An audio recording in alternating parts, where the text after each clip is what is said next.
How is it that the Super Bowl champions have kind of got lost in the sauce a little bit, but somehow they are, and it's time now for Football at 4 to bring them back into light with our man Andrew DiCecco from InsideTheBirds.com and the Inside the Birds podcast. He has been at Eagles training camp, which, by the way, it is hot as heck up there, DiCecco, and I saw you wearing long sleeves the other day. You're out of your mind up there. Yeah, man, look, it's football weather. I just tough it out. It is hot one. It is a hot one up there, but they're kind of battling. I'm not going to tell you that it wasn't hot. I saw you. When the temperatures reach that kind of boiling point, hot is hot. It just doesn't matter, right? I try to protect the arms and not get burned. Well, you've been up there covering a lot of this. I want to get your take. You wrote an article. It's funny. You wrote about the linebackers up there. I saw somebody talk about how athletic and deep the linebackers are. We could have this conversation on this day last year and talk about how weak the linebacking group is. What are we seeing at linebacker with this crew right now? And this is without even Nakobe Dean.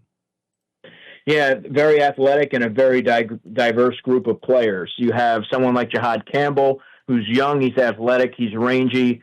Of course, Zach Bond can do it all. He's an all-pro.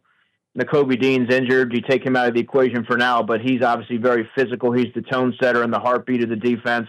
Smile Mondon Jr. had an active day today. I think he's done some really good things through the first 6 practices. And Jeremiah Trotter Jr. is a player who I think you could argue is among the top few standouts, consistent standouts over the last, 6 days of practice. Very instinctual play recognition, and I think that those different qualities all meld together and give you a very diverse group of linebackers. Yeah, that linebacker spot's going to be fun to see what happens with Jihad Campbell, the first-round pick. You're always interested. Do you anticipate that he will play in preseason games? Yes, I do. Because you have to get him some reps before you sort of drop him in the deep end and say, okay, it's the regular season. No, we're not saying it's going to be out there for 45, 50 reps, but you would like to see your first round pick get out there, hit a couple guys, put some things on tape that can be corrected, or maybe some things you can build off of and then carry over into the regular season. Well, I asked that because the Eagles generally don't like to play their players in preseason, but Andrew, do we anticipate that they're going to have to this time around because of all the battles that they have? Well, yeah, that's just the nature of it. At safety and corner, there's going to be, obviously not Reed Blankenship, but Sidney Brown's going to have to play. Drew Makuba, who is nursing a shoulder injury right now. Keely Ringo and Adoree Jackson. But, guys like Quinyon Mitchell, Cooper DeJean, they don't need to be out there. But there are certain positions where you need to see what they can do in a live game situation and put those things on tape that can be evaluated by Vic Fangio and their position coaches and really assess where they're at, because you factor in multiple things when you're going through the evaluation process. It's not only what you do on the practice field and in joint practices, which I think are the most valuable aspect of the summer training camp portion, but also in the preseason games as well. All right, Andrew DiCecco, Football 4. Real quick before we get to our division preview today, which is a good one. NFC West, obviously all these teams battling now for the NFC Championship. Who is right now ahead at corner on the outside for you? Is it Adoree Jackson, Keely Ringo, or somebody else catching your eye? It's still really early. It's only 6 practices in. If I had to personally give a nod to somebody right now or the slight edge, it would probably be Keely Ringo. Keely's draft pick, 3rd season, athletic. He had a couple of nice pass breakups today. Of course, the players have been trading off first-team reps, opening practice with the first team, and then rotating throughout the day. So it's really even right now, and no one has quite yet emerged. But if I had to guess moving forward, and I've been consistent with this, it would be Keely Ringo. All right, Ringo there. We'll keep an eye on that. They play next week, and you can listen to the game next Thursday night right here on 97.3 ESPN. All right, let's get into today's division preview, which is the NFC West. This is a good one. This is a fun one. Let's start with the Rams, who the Eagles saw in the NFC playoffs last year, and many people thought gave them their best game in the run. Obviously, it came down to a Jalen Carter sack, or pressure, I should say, late in that game. You look at the Rams' offense this year as a better offense than the one the Eagles saw in the playoffs last year. Yeah, Devontae Adams, Puka Nacua. I do like Tutu Atwell. He's kind of shifty. Of course, they signed Britton Covey in free agency, who will likely return punts for them. their offensive line's pretty solid. I've always been a big Matthew Stafford guy. So I do believe that they have enough pieces there offensively, and you couple that with a very young defense that they've been sort of gradually stockpiling these young talents. I believe that they're going to be a team that could make some noise. And crazy, they lost Aaron Donald and they went back to the playoffs. And this is a team that was getting, kind of criticized for all the trades that they had made. They had no draft picks, and yet they have this really young defense. And we saw that young defense last year with Fisk and obviously Byron Young, and they've got Jared First. I mean, this is a very good young defense. Kobe Turner in the middle of their defensive line's a nice player too. Yeah, and so is their defense better than the defense we saw at Lincoln Financial Field last year? Yeah, because a lot of these guys are now a year into the system, and they're going to continue to build off of like you look at Braden Fisk, you look at someone like Jared Verse. They're building off of their first seasons, which I thought they flashed quite a bit. And you kind of look at some of the other pieces that they have. Cam Curl was a free agent addition at safety. Omar Spakes was an undrafted linebacker. They have just an amalgam of talent. Some veterans, some experienced players, and a lot of young players that I think make them a very formidable unit, really from offense and defense. I think they're largely a complete team. All right. The Rams last year, obviously, the Eagles saw them in the NFC divisional round. You go to the other teams in the West here. San Francisco, a little bit of a disappointment last year. Do you look at that as a disappointment because of the injuries, or is this a team that's on the decline, or do you think this is a team that's ready to bounce back with an offense that is going to be different this year? No more Deebo Samuel as part of this offense, and obviously Ayuk with the injuries and Juwan Jennings. So where is this 49ers offense? He banged up last season, so I'm not necessarily sure that that's an accurate gauge of where they are. But, yeah, I mean, look, it's an offense that has Brandon Ayuk, Ricky Pearsall, who I really like coming out of Florida in 24. Juwan Jennings had a really big Super Bowl a couple of seasons ago. And I like their offensive line. Brock Purdy's obviously going to be someone that's always highly scrutinized because he doesn't necessarily wow you with a vast array, with a vast skill set. But when you have Christian McCaffrey at running back to kind of accent that whole group there, I mean, that is an offense with Kyle Shanahan, of course, that should be able to keep things churning along. All right, this is a team that had really, really good defense over the years, but they've lost a lot of those pieces, has a lot of different players. Nick Bosa is still there, though. Fred Warner is still there, though. Is this a defense that could help this team get back to where they were?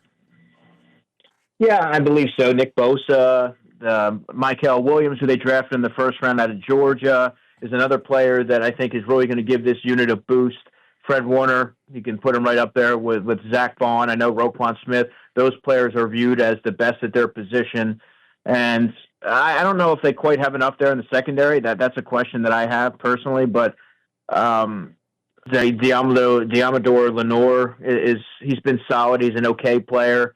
And Renardo Green, one of their corners, who they drafted in the second round last year, is a nice talent. But other than that, I mean, they have some other pieces like Jair Brown and Malik Mustafa from Wake Forest, who I liked a little bit too. But I don't know if they have that standout performer that you can look at as a shutdown player or an enforcer that really is going to strike a whole lot of fear. All right, go over to Seattle where Sam Darnold is the new running back there. No more DK Metcalf, but Jackson Smith and Jigba was a big draft pick a couple years ago. Cooper Kupp is there now. So a lot different look for the Seahawks. They have a really balanced passing attack because Smith and Jigba can really affect all three levels. Cooper Kupp, of course, is a route-running wizard and a savvy veteran. And Valdez-Scantling is such a polarizing player, considering that he's bounced around on a number of different teams. You've seen the speed manifest on different occasions, inconsistent hands, of course. But, yeah, they have a decent receiving core. Kenneth Walker, the third, and Zach Charbonnet, the kind of 1-2 punch that they have there in the backfield, should take a little bit of pressure off of Sam Darnold.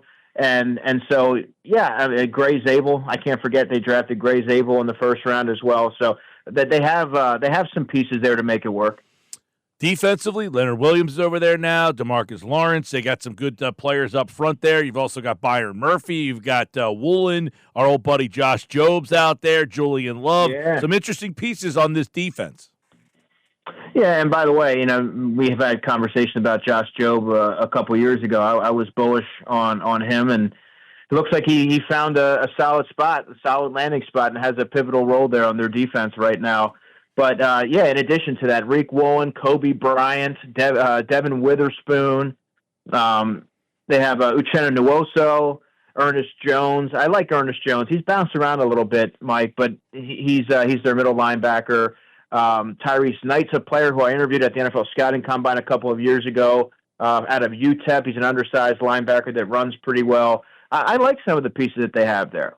All right, let's go over to Arizona. Jonathan Gannon's crew. I mean, Kyler Murray, he was the first pick of the draft a couple of years ago.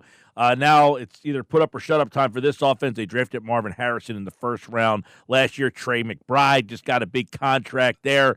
Are the Arizona Cardinals offensively ready to take that jump?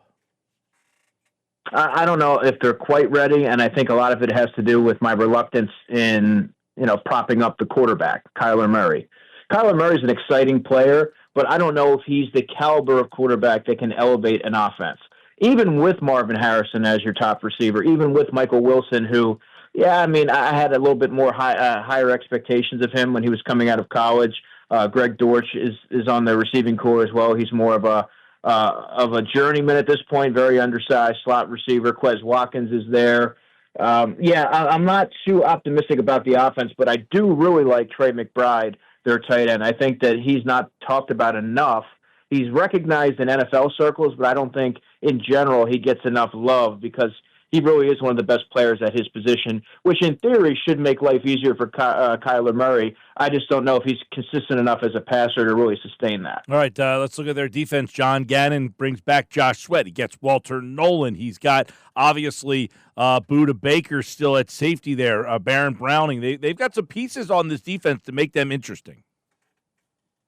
Yeah, Dalvin Tomlinson, Darius Robinson, who they drafted in the first round. Out of Southern Mississippi, if I'm remembering that correctly, talked to him at the Combine. Akeem Davis-Gaither comes over from the Cincinnati Bengals. I talked a lot about him when I was covering him leading up to the draft. Will Johnson, drafted him in the second round. That was the cornerback out of Michigan. That was somebody that slipped that I did not expect. You talked about Josh Sweat. You talked about Walter Nolan. He was injured. I don't know if he still is at the moment, but that's a player who can help the middle of that defensive line. And Max Melton from Rutgers. I've talked a lot about him leading up to the last draft. I interviewed him at his pro day, and he's gotten off to a fast start to his career. All right, last year, very competitive division. 2 teams with 10 wins, 1 with 8. The Niners came in last with 6 last year. The Rams win it at 10-7. Seattle won 10 games, didn't make the playoffs. How's the West go this year? I think I'll do Rams, Niners, Seahawks, Cardinals. All right, Cardinals down the bottom there. That division's really interesting. Should be fun to watch. A lot of people like that Rams tee. I kind of agree with you too. Rams, he goes Rams, Niners, Seahawks, Cardinals. That is our look at the NFC West. We'll do the South next week, then the North, and then the East. And then we have the start of the football season right here on 97.3 ESPN. That's today's Football at 4 with Andrew DiCecco. Thanks, man. All right, Mike.